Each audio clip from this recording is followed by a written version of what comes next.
अस्सलाम वालेकुम जी। आज जो हम वीडियो बनाना चाह रहे हैं वो हमारा टॉपिक जो है कि हमने अपने जो बोर्ड से डॉक्यूमेंट हैं वो कैसे अटेस्टेड करवाने हैं कि जिन बच्चों ने फ़ॉरेन के लिए अप्लाई करना है, फ़ॉरेन के लिए जाना है, उनके लिए ज़रूरी यही है कि सबसे पहला स्टेप जो होता है वो ये होता है कि उन्होंने अपना पासपोर्ट जो है ना वो बनवाना है। पासपोर्ट बनवाने के बाद जो दूसरा काम होता है वो होता है जी, वो अपना बोर्ड से जो भी इनका मुतलका बोर्ड होता है वहाँ से अपने अपने डॉक्यूमेंट अटेस्टेड करवाने होते हैं। अब उनका तरीकाकार क्या होता है, तो कैसे अटेस्टेड होते हैं, उस सारे बारे में हम इंशाल्लाह डिस्कस करते हैं। सबसे पहले जो है ना, आप मेरा चैनल जो उसको सब्सक्राइब कर लें। वीडियो अगर आपको पसंद है तो आप इसको लाइक शेयर वगैरह करें। चले जी, अब चलते हैं हम अपनी वीडियो की तरफ। अच्छा जी, सबसे पहला काम जो हमने करना है वो ये है कि आपने अपने इंटर के और जो मैट्रिक के आपके स्नाद हैं, आपको जो सनद मिली है वो आपने रिसीव कर ली है अपने कॉलेज से रिस्पेक्टिव से और जो है ना अपने स्कूल से। अब वो आपको रिसीव हो चुकी हैं। आपने क्या करना है, उनकी जो लेमिनेशन है आपने वो उतार लेनी है, वो अपने अपने साथ रख लेने हैं। अब आपने क्या करना है, 3 सेट फोटो कॉपीज़ के बनाने हैं। सेट कौन कौन से बनाने हैं आपने, सबसे पहला सेट जो आपने बनाना है वो ये इस तरह बनाना है कि आपके पास टोटल 6 आपकी पिक्स होनी चाहिए पासपोर्ट साइज। और आपका जो मैट्रिक का, इंटर का जो रिज़ल्ट कार्ड है, मतलब जो आपने रिज़ल्ट कार्ड लिया था उसकी आपके पास फ्रंट बैक की एक कॉपी हो, मतलब 3-3 कॉपीज़ वो हो। उसके बाद आपके पास जो हो वो इंटर के और मैट्रिक जो स्नाद हैं उनकी आपके पास फ़ोटोकॉपी वगैरह होनी चाहिए। 3-3 सेट आपके पास बनने चाहिए। तो हर एक डॉक्यूमेंट के आपके पास जो क्या कहते हैं आईडी कार्ड है उसकी आपके पास फ़ोटोकॉपीज़ होनी चाहिए। तो ये हर चीज़ की जितने फ़ोटोकॉपी, मैट्रिक इंटर का रिज़ल्ट कार्ड, मैट्रिक इंटर की सनद, और आपका जो है ना, अगर आईडी कार्ड आपके पास है, बे फॉर्म है, जो भी चीज़ें आपने वो साथ लगा देनी है। अपने फादर का आपने CNA साथ रखना है और पासपोर्ट साइज पिक्स रखनी है। तो ये सारी चीज़ें जो होंगी, इसकी आपने 3-3 फ़ोटोकॉपीज़ अपने खुद से यहाँ से करवा के 3 सेट बनवा लेने हैं। हर एक सेट में ये सारी चीज़ें आपने रख लेनी है। अब आपने अपने साथ ले जाना। अगर आप नहीं भी लेके जाते तो वहाँ रिस्पेक्टिव बोर्ड्स के अंदर भी शॉप्स होती हैं, लेकिन वो कुछ महंगी होती हैं। तो आप, इसलिए बेहतर यही है कि आप डॉक्यूमेंट पहले से जो है ना सारी चीज़ें रेडी करके जाएँ, वो ज़्यादा बेहतर होता है। अच्छा, अब जो है ना, अगर ये सारी चीज़ें रेडी होने के बाद अब आपने करना क्या है कि अब अपने रिस्पेक्टिव बोर्ड चले गए। बोर्ड जाने के बाद आपने सीधे ही आपने फ़ॉरेन, जहाँ पे लिखा होगा कि जो बच्चे फ़ॉरेन जाना चाहते हैं उनके लिए अलग से काउंटर होगा, तो आपने उस काउंटर पे जाना है।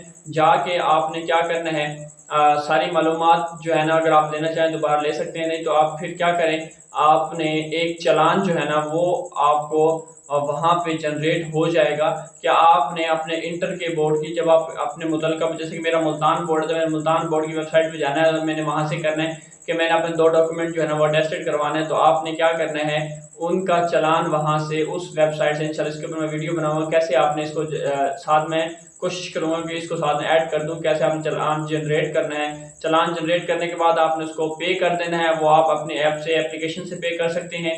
और जो है ना, वो मैं साथ लगा दूंगा वीडियो, साथ में वो आप देख लीजिएगा।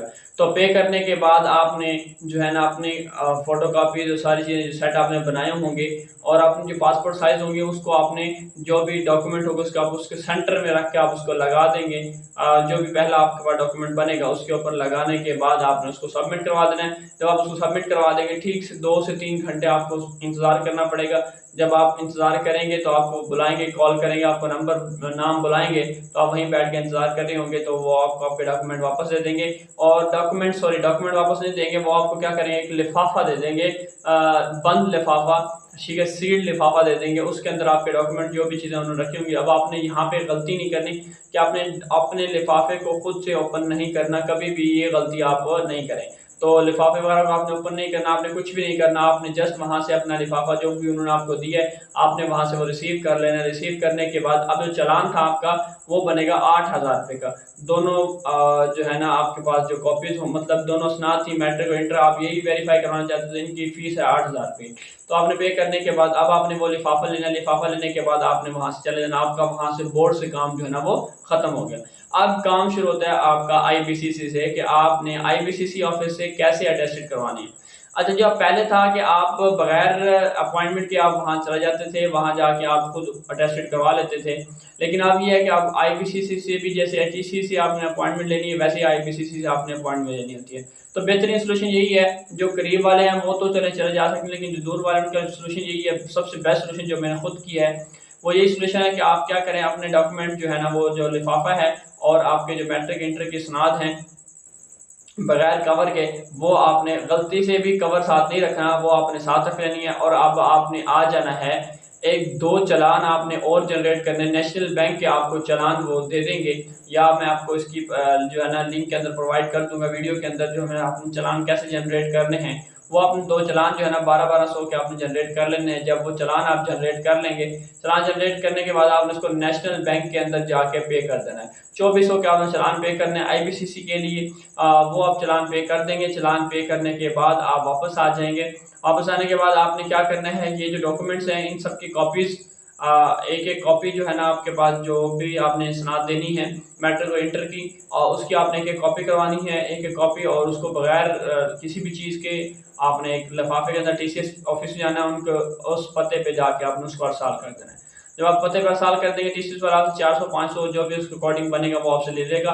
उसके बाद आपका काम सिंपल यही होगा कि आपने वेट करना है, ठीक 6 से 7 दिन के अंदर आपका जो है ना वो अटेस्टेड आईपीसीसी से हो के कंफर्मेशन हो के लिफाफा खुद रख लेंगे, आपको जो डॉक्यूमेंट है आपकी वो वापस भिजवा देंगे, तो आप वो रिसीव कर लेंगे। इस तरह जो है ना आपका आईपीसीसी से और मैट्रिक्स जो भी आपका बोर्ड से वेरीफाई, वो सारा कुछ है प्रोसेस कंप्लीट हो जाएगा। आपके पास दोनों डिग्रियां वेरीफाइड होके आपके पास खुद से पहुंच जाएंगी। ऐसे आपको वहाँ पे जाके जलील नहीं होना पड़ेगा इस सारी चीज़ों के बारे में। तो ये सारी इन्फॉर्मेशन जो है ना, ये इस तरह आपने सारा काम जा करना है और इस तरह आपको हर चीज़ अवेलेबल हो जाएगी। मज़ीद अगर आपको कुछ समझ नहीं आती, कुछ इशू आता है, तो आप मुझसे डिस्कस कर लें इस हवाले से, और मुझसे कमेंट में आप मुझसे पूछ सकते हैं, या कोई भी बात हो तो आप मुझसे डिस्कस कर सकते हैं कि आप कोई भी मसला पेश हो रहा है। ठीक है जी, कोशिश करता हूँ बाकी सारी वीडियोज़ जो है ना वो भी साथ इसमें मैं ऐड कर दूँ। और अभी हमारे पास एक वीडियो हो रही है कि हमने मोफा से कैसे अटेस्टेड करवाने, वो इंशाल्लाह नेक्स्ट वीडियो में हम इसको डिस्कस करेंगे।